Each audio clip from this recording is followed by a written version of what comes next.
스타트. 한미. 실력업 1번이면 몇 조? 55페이지에 실력업 1번 문제 한번 보겠습니까? 태연아, 네? 맞았나? 네, 풀었습니다. 못 풀었습니다.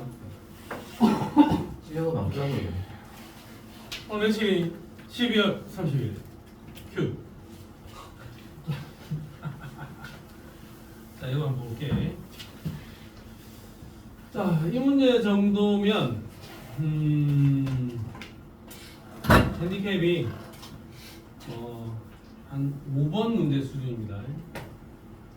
지금 A와 B가 반응을 해서 C를 만들어내는데 반응 후에 전체 질량분의 C의 질량이 5분의 4라고 적혀있죠. 나는 이 숫자를 10분의 8로 바꿀게요. 10분의 8로 바꿀게요. 5분의 4가 아니라 10분의 8로 해서 하겠습니다. 왜 10분의 8이냐? 반응 전에 A의 질량은 7이고 B의 질량은 3이죠. 반응 전에 총 질량이 얼마니? 10이잖아. 그러니까 반응 후에 총 질량 10. 요 숫자를 맞추겠다 이겁니다. 그래서 5분의 4로 안 보고 10분의 8로 가겠다. 그러면 A 플러스 2B 화살표 C가 진행이 되는데 실험 1에서는 A를 7g을 넣었고 B를 3g을 넣었고 C는 하나도 없었습니다. 자, 그런 다음에 생각을 해보면 실험 1에서는 A가 전부 다 반응을 했습니다. A가 전부 다 소모되었다는 의미가 되겠죠. A가 마이너스 3이 아니라 전부 다 소모됐으니까 마이너스 7이 다 날아가겠죠. 그러면 A는 하나도 안 남았습니다. 자, 그때 반응 후에 전체 질량분의 C의 질량이 8이다.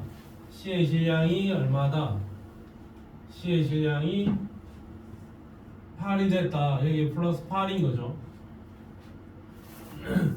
그러면 A는 7이 반응을 했고 B가 1만큼 반응을 했었어야 얘가 8만큼 생겨날 수 있는 거죠. 그러면 남아있는 B의 질량은 얼마? 2가 되겠죠. 그래서 전체 질량 10 중에 C의 질량 8. 그래서 5분의 4가 맞아 들어가는 상황입니다. 그러면 너가 여기서 캐치할 수 있는 거는 A와 B가 반응하는 질량 B는 7대 1입니다. 7대 1의 질량 B로 반응합니다. 를 캐치할 수 있겠죠. 자, 그 다음에 A와 B가 얼마 있었는지는 모르지? 자, 실험 2는 얘가 얼마씩 있었는지는 모르는데 얘는 0이었죠. 아, 근데 반응 후에 C의 질량이 얼마고? 11분의 8을 그대로 가져가면 생성된 C의 질량이 얼마? 8 생겨난 거죠. 그러면 얘가 얼마 반응한 거니? 7이 반응한 거고 얘는 1이 반응을 했겠죠. 7, 1이 반응을 해야 얘가 8이 생겨날 거니까. 근데 여기서는 B가 모두 반응한다라고 이야기를 했지. B는 전부 다 반응하고 하나도 안 남았어. 그럼 얘는 1이었는데 1만큼 반응하고 하나도 안 남은 상황이죠. 근데 반응 후에 총 질량이 11이니까 얘는 10이었겠지. 그래서 3이겠죠. 11이 반응을 해서 3, 8로 바뀐 거야. 그래서 전체 질량 11분의 8입니다. 그러면 요게 X고 요게 Y가 되겠죠. X 대 Y는 10대 1 콜. 답은 5번. 요리 해결할 수가 있을 것 같아요. 쉽지? 쉬운 문제입니다. 내랑 같이 풀면 쉽겠죠. 다음에 인정. 오케이, 굿자. 태연아, 다음 질문. 저는 저번에 다 했는데. 아, 저번에 다 해결했어. 하미.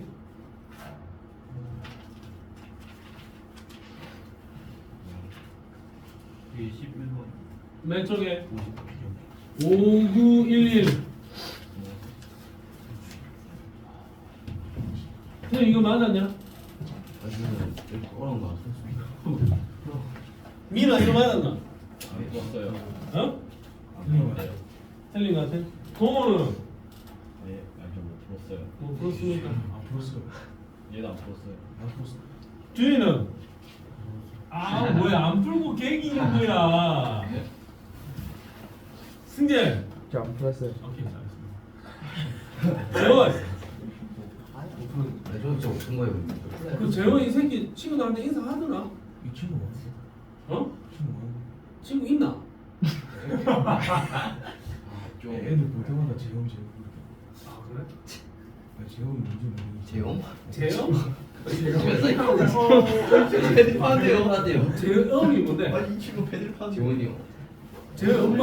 네, 와 이건 아니잖아. 와. 인간 말썽 새끼가. 아니 패들. 재원이 그 2학년 때도 같은 반 되면 재원이 좀 챙겨줘라. 새끼 어리버리야 밥도 못 먹고 혼자 댕기고 하면 데리고 가서 같이 밥 먹이 주고 해라. 알겠나 태훈아? 니 같은 반 될 것 같거든. 진짜 챙겨줘라. 정말 이름 뭐라 그랬지? 저 양채윤. 양채윤. 채윤. 그냥 그안 물어볼게. 예.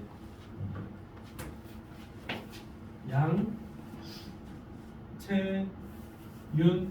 예. 동중 출신. 오케이, 알겠습니다. 이 동중이다 이거. 둘이 아는 사이가. 아, 그 같은 반이요. 안 친해. 예. 아니 그 친했었는데. 아니, 선전했어. 왜? 아니 손절 아니에요. 그러면. 이게 3학년 때 다른 반 해가지고 응. 그냥 멀어졌어요. 아, 그럴 수 있죠. 그럴 수 있죠. 그럴 수 있죠. 그럴 수 있죠. 자, 가겠습니다. 요 아들의 방식의 개수를 모르잖아. 개수를 모르는데 내가 요리조리 반응을 시켰을 때 요 방식의 미지수인이 개수들을 찾아내라 이거죠. 그러면 A2와 B2가 반응을 해서 X가 생겨날 건데 내가 이 개수들을 모른다 이거죠. 자 그러면 요놈 잘 봐라. 요거 하나가 반응을 하고 있고 여기는 세 개죠. 근데 얘는 얘 하나가 반응을 하고 있고 여기는 네 개죠. 근데 생성된 생성물의 부피 개수가 어때요? 똑같지? 자 그러면 봐라. 만약에 이게 세 개가 다 반응을 했을 때 이 두 개가 생겨났다. 그럼 얘 네 개가 다 반응을 했다면 좀 더 생겼어야지. 좀 더 생겨났어야 되는 거죠. 그러면 야, 이 둘이가 다 반응한 건 아닌 것 같아. 그럼 추정해 보건데 얘가 한 개가 반응을 하면 얘가 두 개가 생겨나는 상황이고 얘가 한 개가 반응하면 얘가 두 개가 생겨나는 거다라고 우리가 합리적인 추정이 가능하다 이거죠. 여기까지는. 그럼 얘가 하나 반응하면 얘가 두 개 생겨난다. 하나 반응하면 두 개 생겨납니다. 그럼 여기서도 몇 개 생겨났노? 두 개 생겨났지? 그럼 두 개 생겨나려면 얘는 한 개만 반응해야 된다 아이가. 그리고 얘는 한 개 남겠죠? 그럼 얘가 남았으면 얘는 다 반응을 해야지. 얘는 다 사라져야 돼. 얘가 세 개가 다 반응을 해야 이 두 개가 생겨난다고. 그러면 3이죠. 끝. 1, 3, 2. 그러면 1, 3, 한 개, 세 개가 반응을 해서 얘 두 개 생겨나고 얘 한 개랑 얘 세 개 반응하면서 얘 하나 남을 거고 두 개 생겨나고 얘 세 개랑 이거 한 개 반응하면 하나 남을 거고 두 개 생겨난다. 1, 3, 2입니다. 반응식의 개수는 다 찾아냈습니다. 서술 과정을 서술 안 할 겁니다. 다만 찾으면 됩니다. 동명고 스타일. 동명고 스타일입니다. 동명고는 그 어떤 경우에도 이유를 서술하시오를 물어보지 않습니다. 답만 찾아내면 끝이요.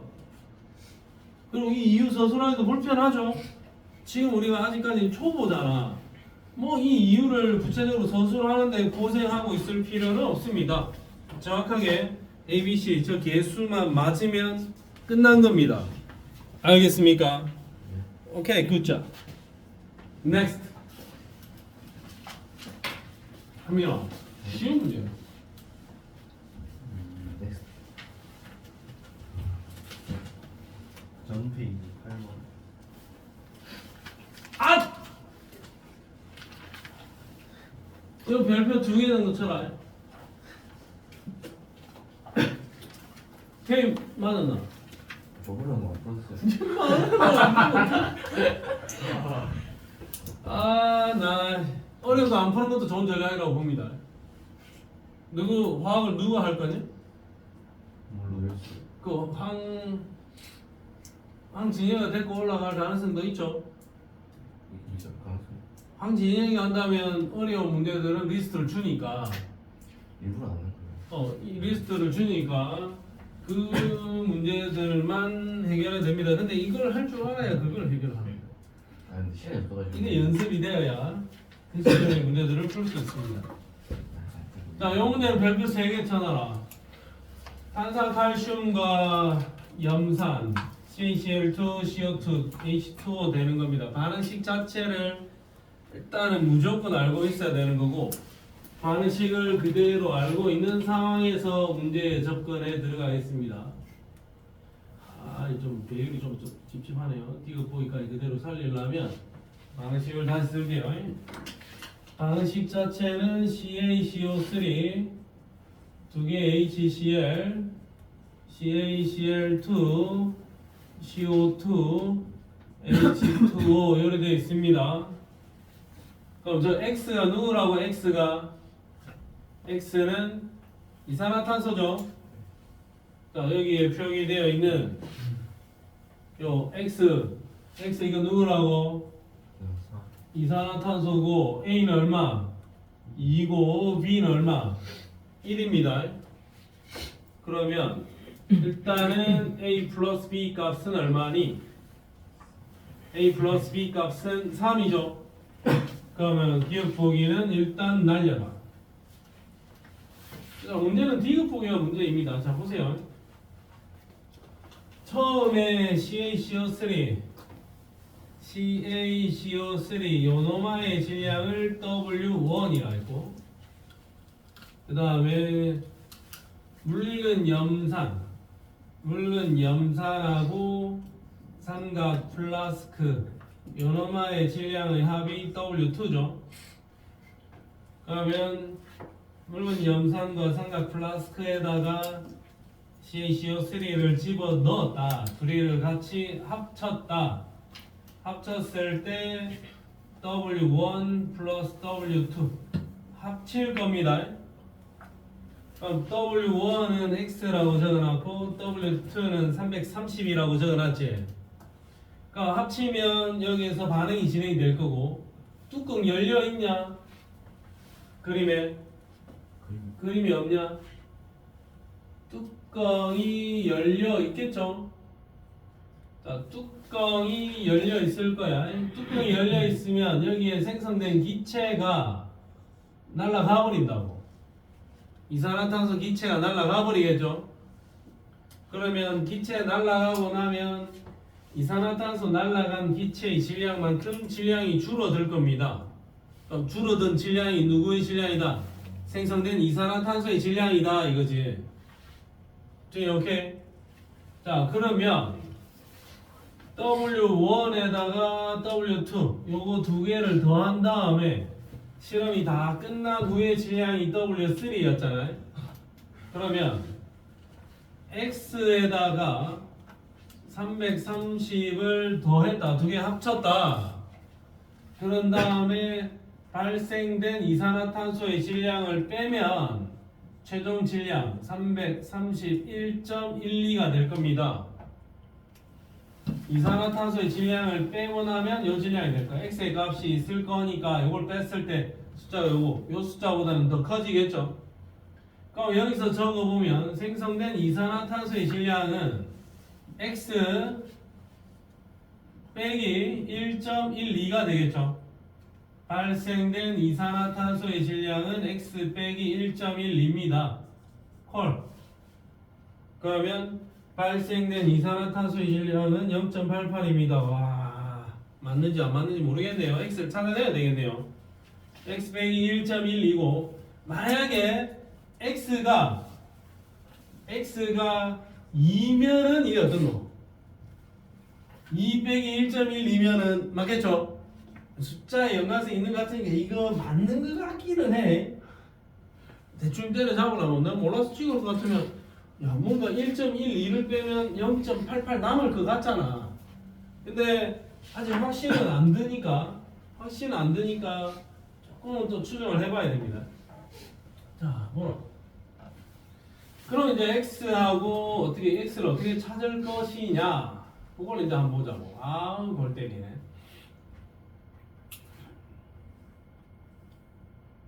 자 봐라. 얘가 몇 g이 반응을 했노? x g이 반응했죠. 얘가 생성된 질량이 x-1.12제. 미지수 x 하나 있는데 내가 그 어떤 힌트에서 지금 x를 찾아내기가 지금 어렵거든. 그럼 봐라. 요 CaCO3 한 개 반응할 때마다 이산화탄소 기체 몇 개 생겨나니? 하나 생겨나잖아. 얘 하나 반응할 때마다 야가 한 개 생겨나죠. 그러면 얘가 반응한 몰수와 생겨난 이산화탄소의 몰수가 같겠죠. 그러면 일단 CaCO3 CA는 40, 12, 16, 16, 16, 16, 16, 16 합치면 48, 합치면 88, 12 다음에 CaCO3의 화학식량 100이지. 그러면 반응한 CaCO3의 몰수는 X 나누기 100 이고 생성된 이산화탄소의 몰수는 x-1.12 이 질량에다가 화학식량 44를 나눠주면 생성된 이산화탄소의 몰수겠죠. 그러면 식이 한 개인데 미지수도 하나죠. 그러니까 x는 구해지는 값이야. 구해지는 값입니다. 그 구하기 전에 요거부터 처리하고 가자. 생성된 이산화탄소의 몰수가 44분의 x-1.12죠. 요거죠. 요게 몰수지. 근데 HCl은 이 몰수의 몇 배? 2배여야 돼. 2배여야 돼. 이거 하나 생겨날 때 얘는 2개가 반응했으니까. 그럼 생성된 몰수가 이거니까 실제로 반응하는 HCl의 몰수는 이 몰수의 2배 44분의 x-1.12 이 숫자의 2배. 이건 아니야. 여기다 2배를 하면 22분의 x-1.12였어야 되는 겁니다. 일단 이것은 아니야. 그러면 니은을 계산하지 않더라도 정답은 1번인 거지. 이 계산을 하면 여기 대각선 곱하면 100x는 100x-112는 44x 넘겨주면 56x는 112 따라서 x는 2. 오케이. 아까 합리적으로 추정했던 x는 2가 아닐까라고 추정했던 그 숫자가 딱 맞죠? 그럼 2 빼기 1.12 0.88 미음 보기도 맞습니다. 그러면 정답은 몇 번? 1번. 이거 핸디캡 2번 문제. 이건 너가 시험에서 핸디캡 2번 문제입니다. 네, 이게 1번은 뭐야? 핸디캡 1번은 이거보다 좀 더 간단하고 멋진 문제가 되겠죠. 이건 핸디캡 2번 정도 될 거고 이 문제를 맞춘 사람은 그냥 1등급 확보했다라고 보면 됩니다. 이 정도 문제까지 풀 수 있는 사람은 1등급 확보한다. 그럼 내가 동명고에 가면 나도 1등급을 하나 챙겨 올 수도 있겠죠. 나 1등 받을 수 있겠지. 동명고 내가 가면. 아, 1등 받을 수 있을 겁니다. 나는. 자, 오케이. 뭐 또 추가적인 질문이 더 있나요? 아미. 근데 오늘 주관적인 질문 더 받는다고 했는데 질문 없나? 태윤 질문. 오늘 못 풀습니다. 아무 내내 못 풀습니다. 그래 괜찮아. 어려운 문제는 그리고 황진현 쌤이 어려운 문제는 따로 프린트를 해서 준단 말이야. 따로 프린트를 해서 주면 그걸 내가 동영상 촬영하면서 수업을 할 거야. 그거는 진짜 다 와도 다 와도 동영상 촬영하면서 수업을 할 거고 그런 다음에 유튜브에 올려놓으면 그거 계속 반복해서 공부하면 돼. 이해가 안 돼. 일단 이해가. 이게 어떻게 좋은데 얘는 상이 아니야. 여기부터 이제 바로. 뭐하는 미치게 사이클 저기 씨. 일단 이해가. 사이클이 진짜. 진짜 앞에가 되게. 아싸. 상은 반대표가 아니야. 자, 화학은 여기까지가 1학기 1차 고사의 시험 범위다. 여기까지 되면 일단 중간고사 잘 칠 수 있습니다. 중간고사 범위까지는 넘어섰다 이제. 그 다음 오늘 배울 내용은 2차 고사 내용입니다.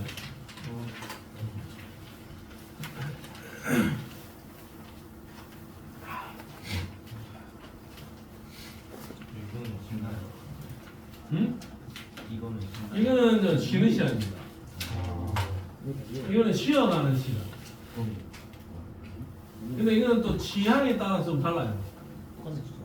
취향에 따라 좀 다른데 이거는 나는 개인적으로 난 이 단어 싫어해. 일단은 더 재밌어서.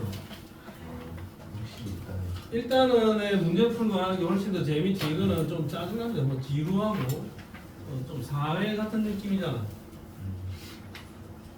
내몸 화학 중요하다며. 응? 화학 중요하다 했잖아. 뭐가? 오늘 화학 때문에 오라고. 아니 화학도 공부하고 새끼야 그냥 오라고 뭐 회식 오늘 안 가도 된다고. 우리는. 화학 때문에 오는데. 싫습니다.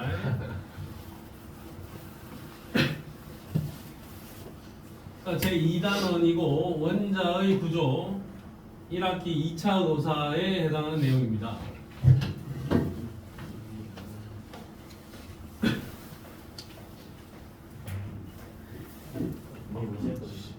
몇 시간 하는 거니?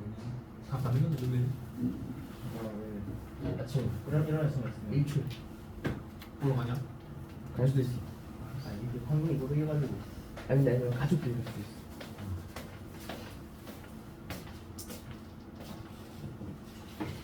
책 주라.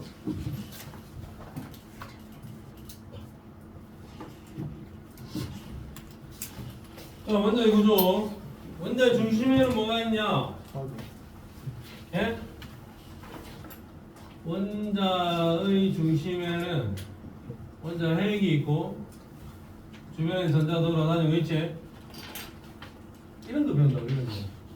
핵 안에는 양성자가 있고 주변에는 중성자가 있겠죠. 양성자와 중성자.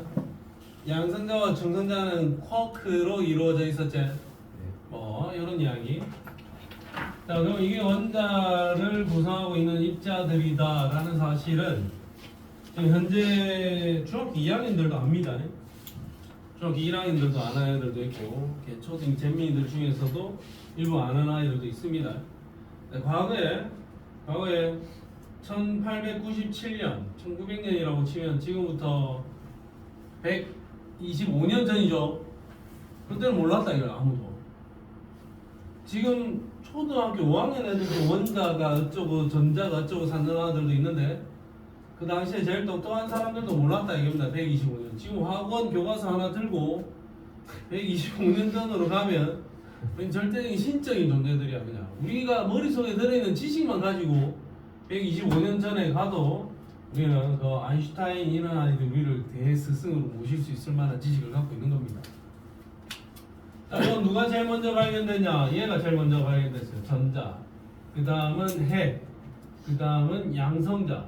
그 다음은 중성자. 이 순서대로 발견됐습니다. 발견된 순서는 이렇다.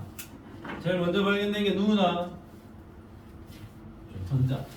전자를 발견한 사람은 톰슨 행님입니다. 톰슨 행님. 톰슨 행님이 뭘 가지고 실험을 했냐면 음극선이라는 걸 가지고 실험을 했는데 음극선이라는 거는 진공방전관에다가 금속 전극을 매달아 놓고 요 전극에다가 고전압을 빡 들어주면 마이너스 극에서 튀어나와서 플러스 극 쪽을 향하여 달려가는 어떤 레이가 있더라. 마이너스 극에서 튀어나온 레이다 해서 이 레이를 음극선이라고 불렀어요.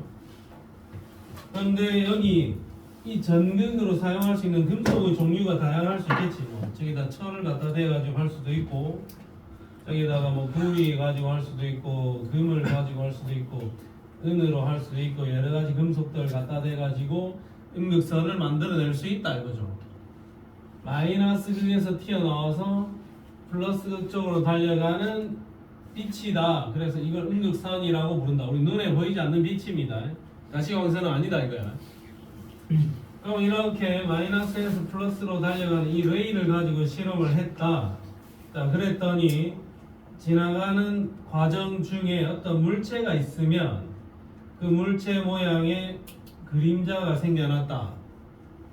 그럼 만약에 이 음극선이라는 이 빛이 요리 올 수 있었다면 그림자가 안 생겨났겠죠?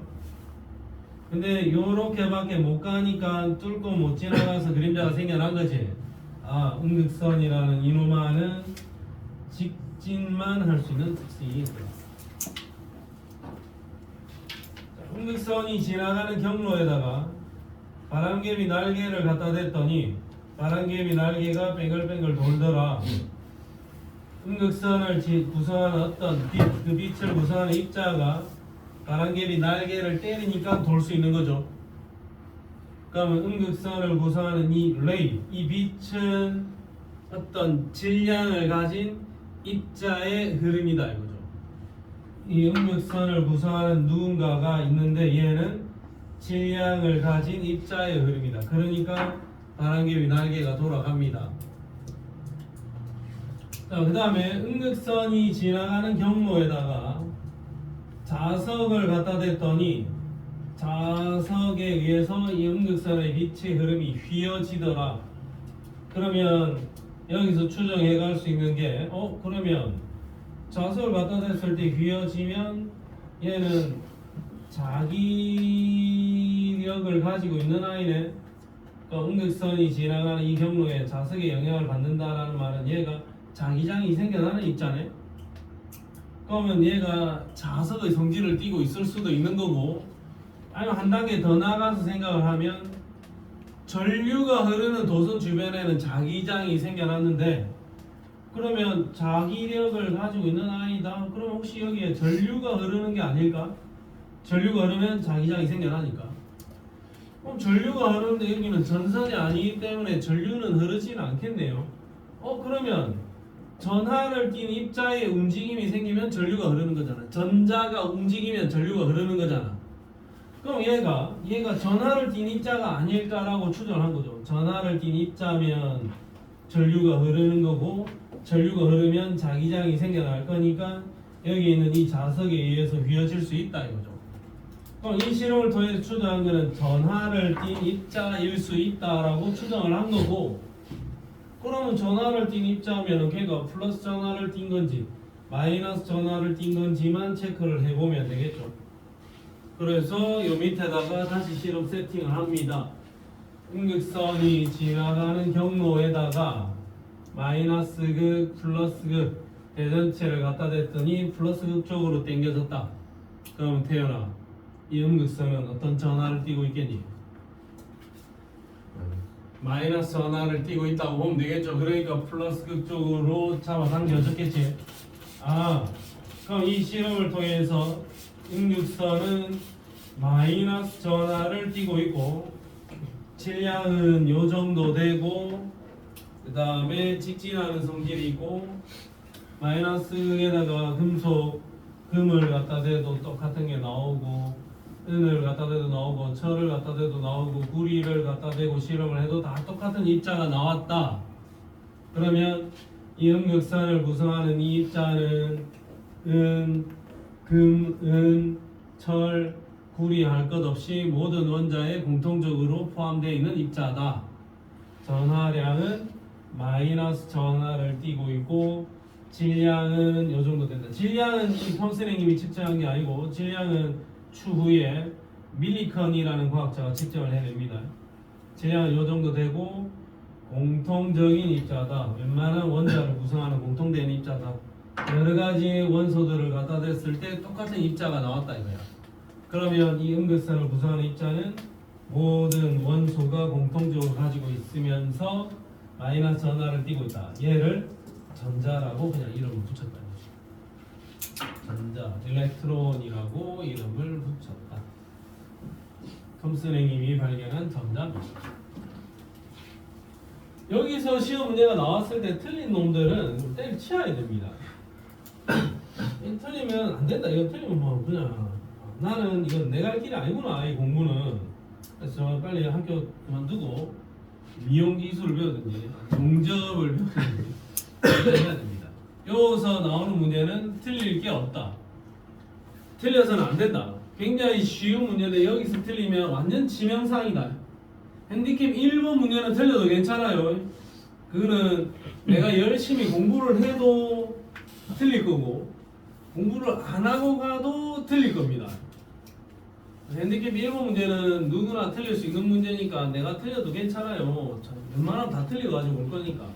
근데 이 문제는 핸디캡 18번 문제인데 이거는 맞아야 된다 이거죠. 이건 틀리면 안 된다.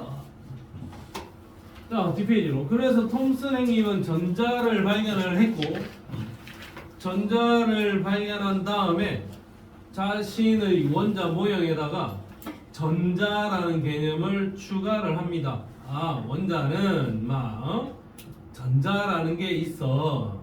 그래서 원자에는 전자라는 알갱이 있다. 톰슨 형님 이전에 원자 모형에 대해서 이야기한 형님은 돌턴 형님이 있습니다.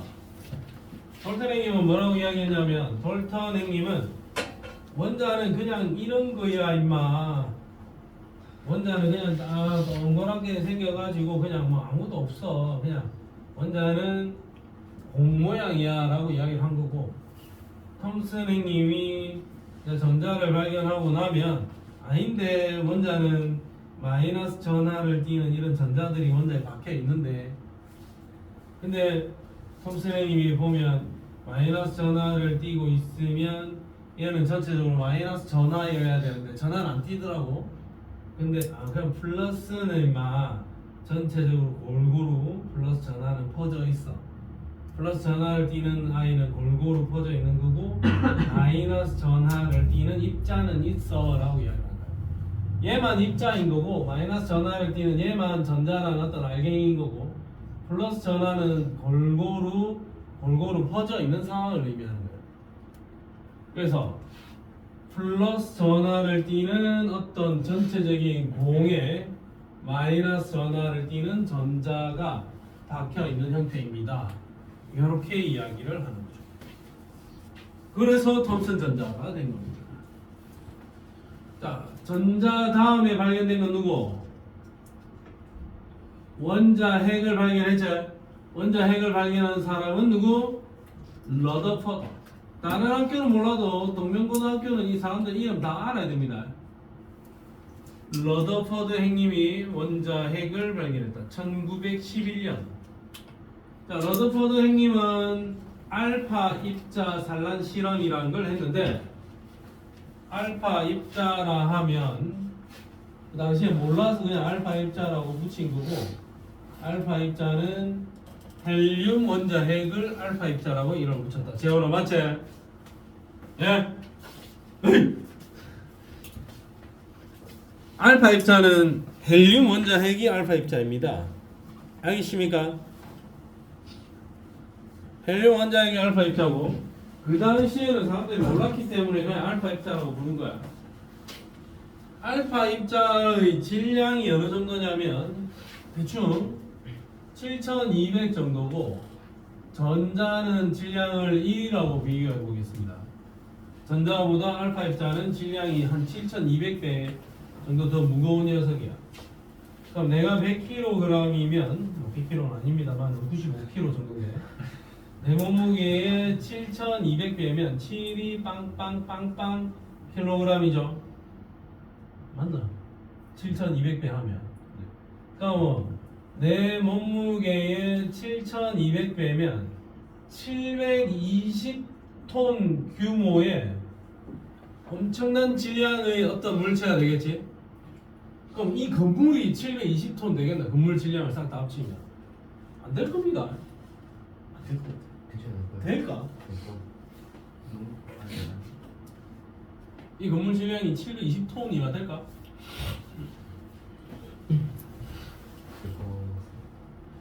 야, 화물차, 큰 화물차가 25톤 트럭 있잖아. 걔가 25ton을 실을 수 있는데 이 건물 뽀사가지고 큰 화물차 25톤 트럭에다가 실어서 옮기면 10대면 250ton이네. 30대로 이게 다 못 꺼낼 것 같은 거. 이 건물만 하다라고 치자. 그럼 이 건물만 한 게, 이 건물이, 이 우리 학원 건물이, 이게 헬륨 원자 핵이야. 이게 내라고. 내가 이렇게 서 있는데 이 건물만한 돌덩어리를 내 쪽으로 쏠 겁니다. 그러면 내가 이렇게 전자인데 이 건물만한 돌덩어리를 쏘면 내가 어떻게 되겠냐? 엄청난 속도로 나한테 날리면 나는 그냥 튕겨 나갈 거고 이 건물은 이렇게 가겠죠? 그러면 러더터댕님이 실험하러 갔을 때 어떻게 생각했냐면 전자들이 이렇게 있잖아요. 여기 사람들이 이렇게 있는데 집채만한 건물을 쐈죠. 러더터댕님 생각으로는 이 건물의 무게는 어마어마하니까 이 건물이 사람을 뚫고 지나가 버릴 거다라고 생각을 했는데 이 건물이 날아가다가 열이 돼버린다. 이 엄청난 질량의 물체를 쐈는데 여기서 빵 이렇게 튕겨져 나와버린다. 여기 지금 충격적인 상황이 벌어진 거죠. 다 이렇게 지나갈 줄 알았습니다. 근데 실제 실험의 결과는 대부분 이렇게 지나갔어요. 근데 간혹 가다가 여기서 빵 튕겨 나가거나 여기서 오히려 진짜 역주행해서 오거나 이런 입자들이 가끔 있더라 이거죠. 여기 뭐가 있느냐? 여기에 도대체 뭐냐? 내가 쏴주고 있는 이 알파 입자보다도 훨씬 더 질량이 거대한 누군가가 있다라고 추정할 수 있는 거죠. 아, 대부분의 알파 입자들은 그냥 통과하는 것으로 보아 이 누군가에 해당하는 이 녀석의 부피는 굉장히 작을 거야. 부피는 굉장히 작은데 내가 쏴준 알파 입자를 튕겨내는 것으로 보아 이 녀석은 질량은 상당히 클 것이다. 질량은 상당히 크면서 부피가 상당히 작은 어떤 부위가 있을 것이다. 그 부위를 원자, 핵이라고 이름을 붙였어요. 그래서 러더퍼드의 알파 입자 산란 실험은 대부분의 알파 입자는 그냥 무사 통과했는데 극히 일부의 알파 입자들이 튕겨 나오거나 살짝 꺾이거나 이렇게 진로를 약간 수정을 했다 이거죠. 그러면 대부분의 알파 입자는 직진하여 그냥 통과합니다. 대부분의 알파 입자는 그냥 통과합니다. 이 내용을 통해서 확인할 수 있는 게 원자의 대부분은 빈 공간입니다. 특히 일부만이 크게 휘거나 튕겨져 나온다. 원자 질량의 대부분을 차지하는 부분이 존재한다. 그리고 얘는 플러스 전하를 띠고 있다. 자, 결론은 원자의 대부분은 빈 공간이고 중심에 플러스 전하를 띠면서 질량의 대부분을 차지하는 녀석이 존재하는데 그 녀석을 원자 핵이라고 이름 붙이겠다. 알파 입자 산란 실험을 통해서 러더퍼드 행님이 우연히 원자 핵을 발견합니다. 그다음에 원자 핵을 발견을 했다. 대단한 성과가 나온 거죠. 그러면 러더퍼드 행님은 톰슨 행님이 이야기했던 원자의 모형에다가 이 중심에 있는 원자 핵의 개념을 추가를 해야 됩니다. 원자핵이 중심에 있고 그 원자핵 주변에 전자가 이렇게 돌아다닙니다. 원자핵이 있고 전자는 돌아다닌다. 전자는 인정한 거죠. 톰스님이 전자를 이미 발견했으니까. 전자는 원자핵 주변을 돌아다니고 있습니다. 자, 그러면 대부분의 알파 입자는 그냥 통과했는데 약간의 알파 입자들이 휘어져서 들어왔다. 휘어져서 들어왔다.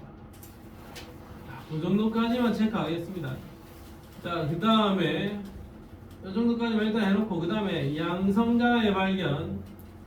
양성자의 발견은 러더퍼드입니다. 근데 양성자 말고 양극선을 발견한 거는 골트슈타인이야. 양극선이라 하면 자세한 이야기 안 하겠습니다. 대충 이야기를 하면 수소 기체를 넣고 그 전압을 방전시켜주면 양극선이잖아. 아까 음극선은 마이너스 극에서 플러스 극으로 달려갔지. 양극선이면 플러스 극에서 마이너스 극 쪽으로 달려가는 어떤 레이, 그게 양극선이야. 플러스 극에서 마이너스 극으로 쭉 달려가는 레이가 있더라. 이걸 양극선이라고 골드슈타인 형님이 이야기를 한 거고, 러더포드 형님이 이 양극선에 대해서 조사를 해보니 이 양극선이란 이놈이 수소의 원자핵이고, 수소의 원자핵인데 얘는 순수한 양성자 그 자체더라 라고 그냥 밝혀낸 거야. 누가? 러더포드 형님이. 러더포드 형님이 양극선의 흐름은 양성자 그 자체다라고 밝혀냈습니다. 양성자를 발견한 사람은 누구다? 러더포드. 그리고 나서 러더포드 형님은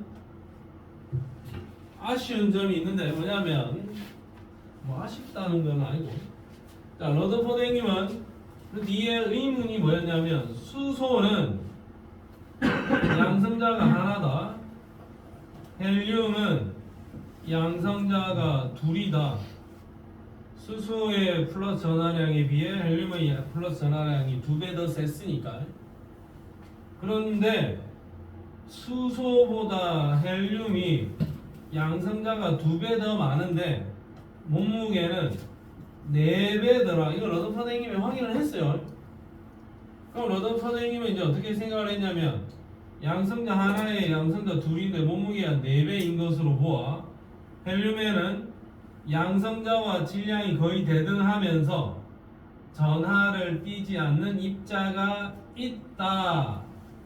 이 놈에 대해서 이제 연구를 시작을 한 거죠.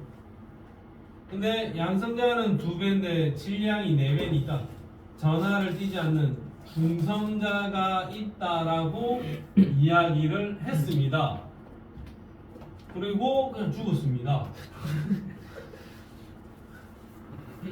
그러고 나서 세월이 지난 다음에, 세월이 많이 지나진 않았어요. 러더포드의 제자 체드위기가 러더포드 형님이 죽기 전에 남긴 연습장 몇 개 고다리 들고 와가지고 연구를 하기 시작을 하는 겁니다. 그리고 세월이 지나서 사실상 그 기술이 발달한 거야. 전하를 띠지 않은 이 입자를 확인을 해낸 거죠. 그래서 찾아낸 겁니다. 전하를 띠지 않은 이 입자를 실제 관측을 통해서 확인을 했다 이거지. 러더포드 형님은 있다라고만 이야기를 하고 그 당시 기술로는 관측이 안 됐는데 뒤에 체드윅이 관측을 해냈다 이거지. 그러니까 러더포드 형님이 이야기했던 얘가 실제로 확인됐죠. 얘를 중성자라고 이름을 붙였고, 그거는 체드윅 형님이 발견을 한 겁니다. 쪼맹이 줬죠. 체드윅 형님은 하나 주었습니다. 노벨상 하나 주은 거지. 노벨상 상금이 한 15억, 19억 좀 되나? 로또 하나 당첨되죠. 내가 어제 로또 당첨되진 않았지만 1등 나 아닙니다. 어제 진주시 창렬로 어디 로또 1등 나왔대. 창렬로가 저 평교동 쪽이나 진초승우 쪽이나 여기 좀 될 거야. 어제 로또 당첨한 거. 22억. 유현진 한 달 월급. 손흥민 한 달 월급 22억까지는 안 되지. 손흥민 한 달 월급 한 12억 정도밖에 안 될 거야. 주급 12억 정도 알아요. 12억밖에 안 돼. 자, 요 정도까지다. 그러면 내가 너무 대충 이야기한 것 같은데 문제의 수준이 어느 정도냐?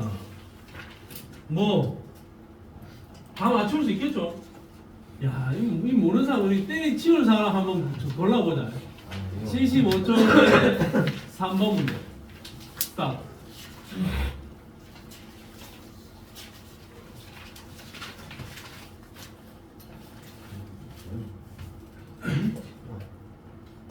답 나왔나? 야, 이거 뭐 틀렸다고 때리쳐야 되는 거 아니야? 농담이고.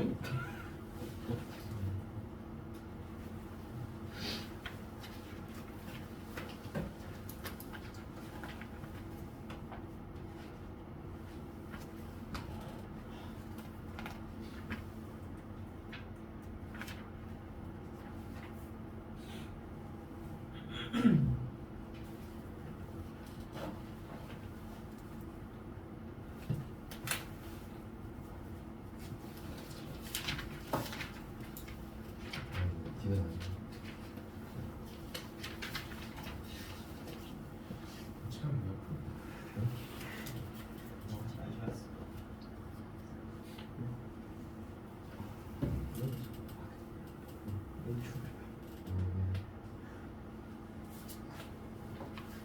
주현아 몇 번 나왔니? 저 3번. 3번 나왔습니다.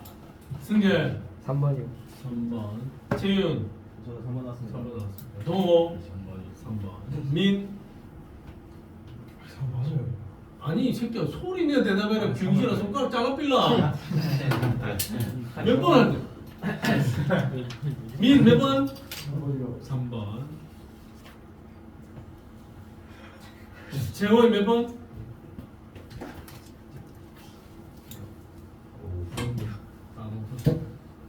민 뭐 열심히 하고. 자 대부분의 알파 입자는 그냥 저는 그 때리 안 쳐도 된다. 지금부터 열공하면 됩니다. 또 찬찬히. 근데 가는 길이 다르잖아. 너 뭐 1등 목표 아니잖아. 그지? 네가 뭐 한미하고 경쟁하는 거 아니다 이거. 근데 위험한데. 그래. 1등급 목표가 아니야. 우리 또 다 가는 길이 다를 수 있습니다. 나는 뭐 한 2등급, 3등급이 목표일 수도 있는 거고 1등급이 목표일 수도 있는 거고 뭐 최선을 다해 보는 거죠. 우리가 공부하는 거에 있어서. 안 그랬나 민아? 니는 1등급이 목표지? 아이가? 맞습니다. 맞습니까? 태용 이나들은 1등이 목표가 아니라고. 저 1등 목표. 아 1등 목표다. 아, 오케이. 1등은 안 되는 거죠 오케이. 이제. 어? 1등은 안 되는 거죠. 아 목표. 목표는 1등급입니다. 네, 알겠습니다. 재원, 니도 목표 몇 등급? 1등급 해, 니도. 태용이 1등급 하는 거 보니까 니도 해야 될 것 같아.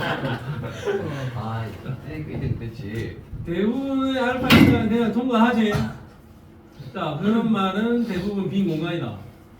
그 다음에 알파 입자가 일부만이 크게 휜다. 크게 휜다. 이거 밀어낸다라는 의미가 되겠죠. 내가 가지고 있는 알파 입자가 플러스 하나잖아. 근데 지나가다 보니 크게 휘어져서 밀린다. 그럼 중심에 있는 이놈이 밀어낸다라는 거죠. 중심에 있는 얘는 플러스 하나를 띄고 있을 것이다. 원자핵은 양성자와 중성자로 이루어져 있다. 양성자와 중성자로 이루어진 건 지금 확인이 안 됩니다. 이거는 양성자와 중성자로 이루어진 거는 그 뒤에 확인이 된다. 알겠니? 자, 오케이. 그럼 앞으로 넘어가겠습니다.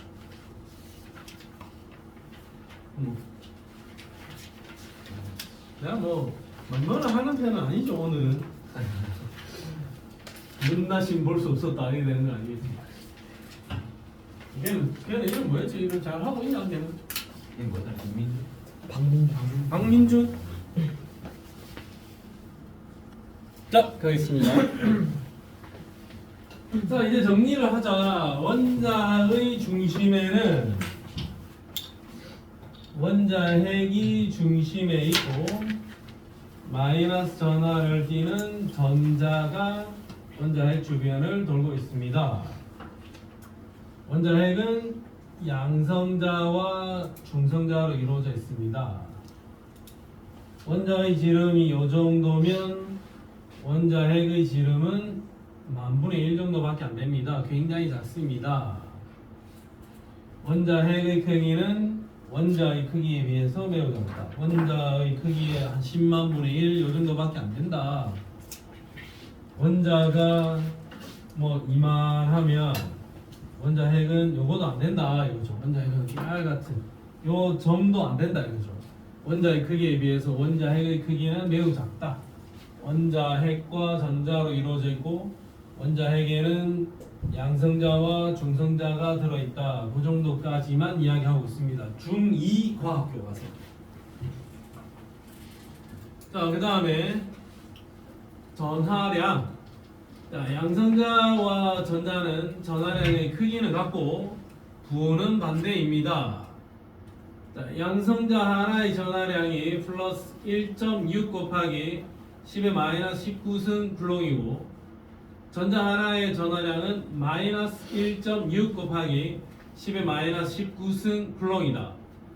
양성자 하나의 전하량과 전자 하나의 전하량은 완전히 같습니다. 혹시 이 숫자를 이용해서 문제를 내고 싶다면 선생님들이 내고 싶다면 이 숫자는 제시해 줄 겁니다.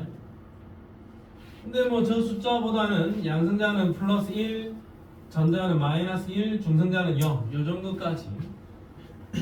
양성자의 질량은 1.67 10의 마이너스 24 1.675 곱하기 10의 마이너스 24 양성자보다는 중성자가 조금 더 무거운데 거의 비슷하다. 양성자의 상대적인 질량은 1이다. 중성자의 상대적인 질량은 1이다.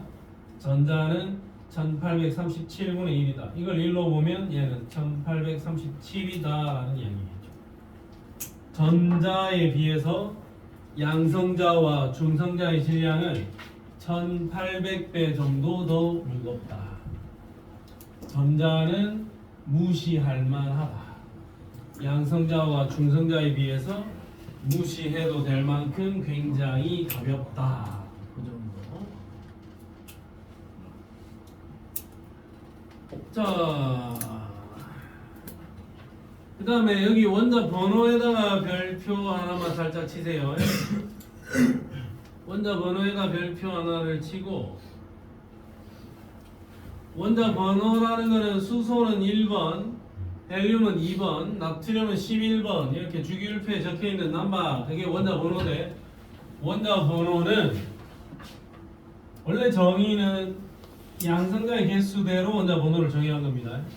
탄소가 6번이지 6번 탄소 양성자 몇 개? 6개. 나트륨은 11번이다. 나트륨은 양성자 몇 개? 11개. 헬륨은 2번이다. 양성자 몇 개? 2개. 이렇게 된다. 양성자의 개수를 원자 번호로 그대로 정의를 한 거고 질량수에다가도 별표 하나, 둘, 둘, 셋. 질량수에다가도 별표를 2개를 치세요. 질량수는 몸무게를 의미하는 건데 원래 양성자 플러스 중성자 플러스 전자까지 해야 되겠지만 전자는 너무 가벼우니까 제끼자 이거죠. 그러면 어떤 원자의 질량은 결국 양성자의 개수 더하기 중성자의 개수 요걸로 결판이 날 거다 이겁니다. 수소는 양성자만 하나 있다. 헬륨은 양성자 둘에 중성자 2개 있다. 수소의 몸무게는 얼마? 질량수 1. 헬륨의 질량수는 4 이렇게 되겠죠. 수소보다 헬륨이 몇 배? 4배 더 무겁습니다. 이렇게 해석해 볼 수가 있겠죠. 알겠니? 그런 거구나. 아하 그렇구나. 아하 오케이 굿자. 자 그러면 우리가 원자를 표기할 때 나트륨이라고 쓰고 요 앞에 11 적혀 있는 거 있지? 11 적혀 있는 거 이거는 원자 번호 11번 위에 23 적혀 있는 거 있죠? 여기 질량수야. 더학강 시간에도 배웠잖아. 안 배웠나? 너는 동명고 애들 안 배웠나? 오케이. 자 그러면 11번이다. 이거 양성자 11개란 이야기고 양성자 플러스 중성자를 하면 술 3개란 이야기죠. 양성자 11개, 중성자는 몇 개? 12개입니다. 이렇게 판단할 수도 있겠죠. 밑에 있는 이 숫자는 원자 번호, 양성자의 개수고 위에 있는 이 숫자는 양성자 플러스 중성자의 개수. 이건 질량수라는 의미입니다. 원자 번호, 질량수. 원자 번호, 질량수. 이렇게 적어주자. 이거 뭔가 잘 이해를 못한 사람처럼 멍하게 이렇게 쳐다보고 있냐? 빡치게? 있는 거 받아야 되는 사람이? 어? 맞기 못 알아듣나? 이 새끼 멍하게 이러고 보고 있네. 생각 없이 쫑쫑하지 않고. 알겠습니까? 자, 동위원소에다가 미니미 별표 하나 맞춰라. 동위원소면 원자 번호는 같아야 된다. 원자 번호는 같아야 됩니다. 그래서 같은 종류의 원소여야 돼. 근데 질량수가 달라요. 왜? 중성자의 개수가 다르면 몸무게는 다를 수 있습니다. 예를 들면 임마 양성자 하나 있으니까 얘는 수소야. 원자 번호 1번에 몸무게도 1. 얘 양성자 하나만 있으니까 얘도 수소고 원자 번호 1번의 질량수는 2. 얘도 수소인데 원자 번호 1번의 질량수는 3이라고. 얘는 중성자가 0개, 얘는 1개, 얘는 2개. 양성자는 똑같은데 중성자의 개수가 다르죠. 중성자의 개수가 다르기 때문에 얘네들은 질량수가 다르겠지. 질량수가 다르다. 이런 아이들 몸무게 1짜리 수소, 2짜리 수소, 몸무게 3짜리 수소, 똑같은 수소인데 몸무게가 다른 이런 아이들을 동위원소라고 할 거다. 동위원소. 원자 번호는 같은데 중성자의 개수가 달라서 질량수가 다른 원소들, 이런 아이들을 동위원소라 합니다. 그럼 동위원소는 종류별로 다 있다 이거죠. 질량수 12짜리 탄소가 있고 13짜리 탄소도 있다. 이 둘이 동위원소. 16짜리 산소, 17짜리 산소, 18짜리 산소가 있다. 동위원소. 35짜리 염소, 37짜리 염소가 있다. 얘들도 동위원소. 동위원소는 어차피 수소면 수소고 탄소면 탄소니까 얘네들의 화학적 성질은 같습니다. 화학적 성질은 같은데 인마들의 몸무게가 다르죠. 무게가 다르다. 그래서 밀도, 녹는 점, 끓는 점, 이는 물리적 성질은 다릅니다. 화학적 성질은 같은데 물리적 성질은 다릅니다. 그럼 우리가 일반적으로 이야기하는 원자량이라는 것은 동위원소를 고려해서 평균적인 원자량을 구하는 거야. 예를 들어서 35짜리 CL이 있고 37짜리 CL이 있는데 대충 적자. 요 숫자 뭐 점까지는 안 따질 거고 얘가 75%고 얘가 25%다. 35짜리로 75%, 37짜리로 25%가 존재합니다. 염소의 평균 원자량은 얼마냐? 35짜리로는 75%, 37짜리로는 25%. 나누기 100 해주면 평균값이 35.5가 잡히겠죠. 평균 원자량 얼마? 35.5. 염소의 평균 원자량은 35.5. 되겠습니까? 오케이. 참고로 나는 이번 주 금요일 날 술을 마시러 갑니다. 이번 주 금요일. 이번 주 금요일. 이번 주 금요일 날. 다음 금요일. 1월 첫째 주 금요일 날. 거기 술을 마시러 왔는데 우리 학원의 영광스러운 졸업생들과 함께 술을 마십니다. 이번에 대학 가는 거. 자네들도 꼭 그런 날이 오기를 한번 기다려보겠습니다. 오라산에 가서 맥주 먹으러 가지 않았어요? 그것은 안 될걸? 선생님 잘 속이면 그 몽타주를 봐라. 저요. 되겠는데. 얘기해야 될 것 같은데. 뭐 너는 안 된다. 너는 애 같이 생겨가지고 내 정도는 생겨야 새끼야 그냥 프리 패스가 되지. 내하고 아니 뭐 재호이하고 둘이 가면 이 새끼 휴가 나온 줄 알고 그냥 물어볼 거 같아. 머리 한번 싹 깎고 가면 되잖아. 내하고 뭐 한미 이라고 가면은 뭐 너는 신분증 내놔라 할 것 같은데. 나는 세상을 살면서 신분증 검사를 한 번도 해본 적이 없어. 그래서 내가 고등학교 때 그 담배 공급책이었습니다. 담배 공급책. 고등학교 때부터 우리 친구들 담배 내가 다 사줬지. 셔틀 아니에요. 아 셔틀은 아니고 셔틀은 그 셔틀이 담배 심부름을 시키는 애보다 싸움을 못할 때 셔틀이잖아. 근데 담배 심부름을 시키는 애가 내보다 싸움을 못하거든. 내한테 존나 혼날 수도 있거든. 조심스럽게 내한테 부탁해. 이거 혹시 나중에 갔다 오는 길에 어떻게 하나만 좀 어떻게 안 할까? 뭐 이 새끼야, 씨 담배 그만 펴 개새끼야. 피지 않으세요? 나도 폈지. 뭐 디스 플러스 하나 부탁할게. 부탁하자. 그럼 내가 이거 하나 사다 줄 수 있는 거지. 그러니까 이 새끼야 담배 하나 사와 이 새끼야 이러면 내가 셔틀이겠지만 그럼 돈은 누가 냈어요?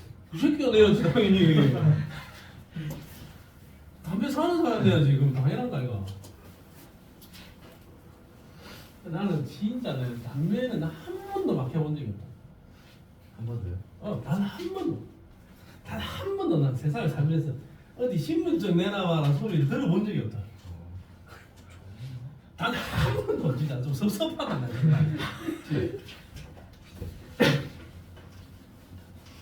너 가서 담배 한번 사봐 혹시. 그냥 한번 사봐. 신분증 내놔라 하는지. 네. 달라면 어떡해요? 응? 뭘? 신문 달라면 어떡해요? 그럼 가는 거. 그럼 토끼면 되지. 아. 신분증 놔두고 왔지. 그러면 되지. 휴가 나왔는데 이러면 되지. 근데 담배 한 갑 주세요 했는데 신분증 검사 안 하고 그냥 준다. 그냥 준다. 그러면 난 좀 노안이구나. 아니다 신분증 달라 한다. 그럼 나는 고등학생으로는 보이는가 보다 이렇게 판단하면 되겠죠. 나는 한 번도 해본 적이 없습니다. 신분증. 고등학교 1학년 때니까. 난 좀 희망사항이다. 신분증 검사 한번 당해보는 게. 자, 동위원소의 존재 비율을 고려해서 원자들의 평균 몸무게를 구하는 게 구해놓은 게 평균 원자량이다. 됐니? 자, 그럼 워밍업 삼아 77에 10번 문제 한번 풀어보자. 이건 뭐 틀리면 뭐 안 됩니다.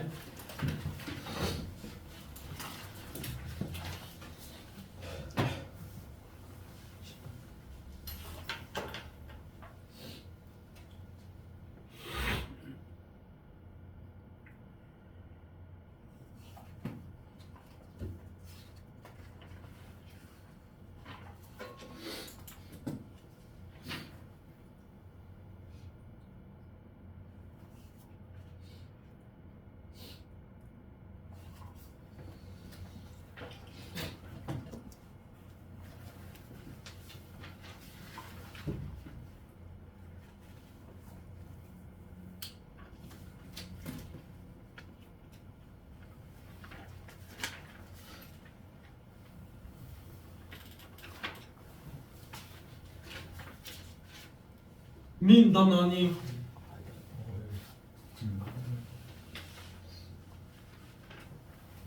재현이 나왔냐? 오케이. 재현이 몇 번? 5번! 민! 한 번. 승재! 3번.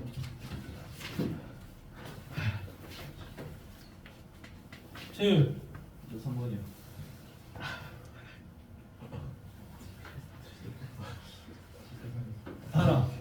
봐라. 질량수가 뭐고 양성자와 중성자의 개수죠. 자, 이거 몇 개 보이노? 몇 개?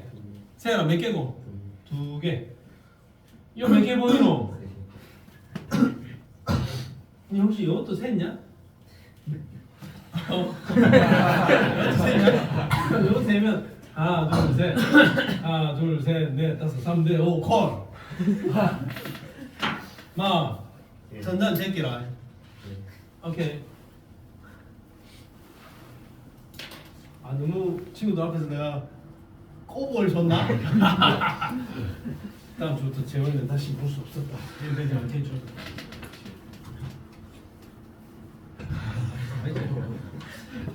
조금 어려운 문제들도 있습니다.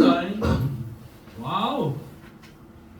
조금 어려운 문제들도 있는데 78쪽에 18, 19, 79쪽에 1, 2, 3, 4 매우 어려운 문제들도 있습니다. 안 풀어줄 거야. 내가 풀어와 다음 주에 질문하게. 알겠죠?